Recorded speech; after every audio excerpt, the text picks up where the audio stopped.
Hello everyone, my name is Mariam Mokhtar. Malaysians did not pay billions of ringgit in defence budgets so that a handful of generals, contractors and politicians could enrich themselves.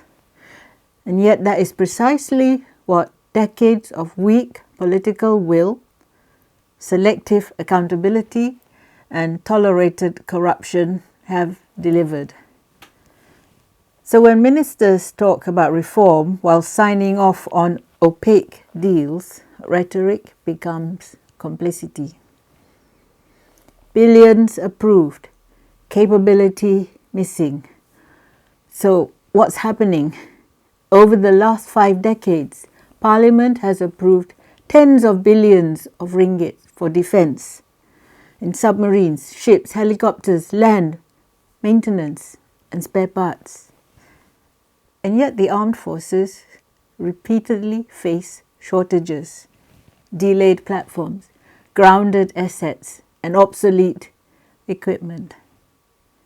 And the Auditor-General reports tell a damning story. 384 million ringgits worth of naval spare parts sitting unused, some obsolete, some are mismatched to vessels. This is money spent without operational logic. And then there is about 107 million ringgits in irregular procurement, including contract splitting to bypass open tender rules. These are not clerical mistakes.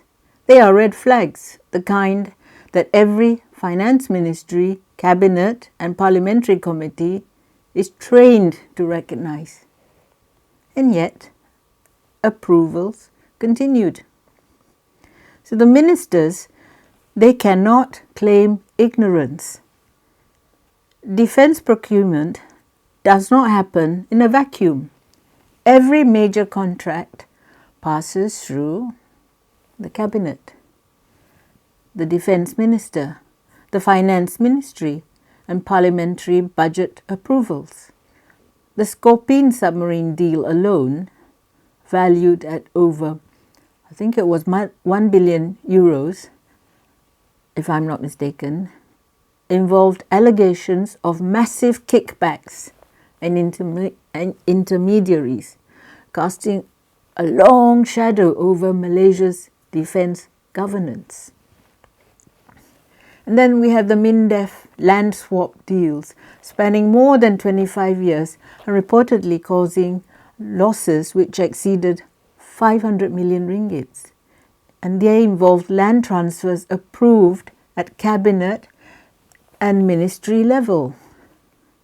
So ministers may deny personal enrichment, but systemic political permission is undeniable.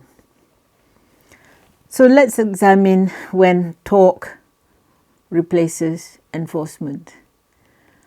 Prime ministers, successive prime ministers, have promised reform. They make statements about zero tolerance and no one is above the law. These statements are just so routine.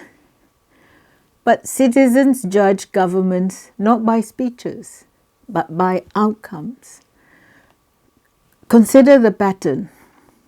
Investigations which are launched years after the losses have occurred. And then we have officers placed on leave instead of suspended immediately. And then we have projects delayed or renegotiated or quietly written off. And few, very few senior political figures are ever prosecuted. Even today, when a former army chief and his family are detained over procurement corruption involving cash flows and frozen accounts, the scandal is treated as an exception and not evidence of structural failure. All these did not happen overnight. It happened because political leadership tolerated it. So what we have is that moral rot and financial corruption, they share the same root. the resurfacing of party yeye culture, or is it party yeye? Parties involving alcohol and civilian women inside military camps. It's not a sideshow. It is a system of the same disease. Leaders who do not fear consequences. And reports show such activities persisted for decades, often with the knowledge of commanding officers, and complaints were either ignored or suppressed. So a leadership that tolerates moral misconduct will almost always tolerate financial misconduct. The culture is identical. There is silence instead of whistleblowing, protection instead of discipline, loyalty to people and not institutions. Politicians who failed to act decisively allowed this culture to harden. So, who do you think paid the price? Who really paid the price? It's not the ministers, it's not the contractors, not the corrupt officers. The price was paid by soldiers operating with compromised equipment, taxpayers funding waste instead of capability, citizens losing faith in national institutions, and Malaysia's strategic credibility in the region. Transparency International Malaysia has repeatedly warned that defence corruption directly weakens national security, not just governance. And so this is no longer a military problem because it is a political one. The armed forces cannot reform themselves without political backing. MACC cannot act decisively without political protection. Auditors can flag issues endlessly, but only ministers and parliament can stop the money. If politicians continue to hide behind rhetoric, they become participants by omission. So what is the final call to action? Should they act or shouldn't they act? Or should they be judged?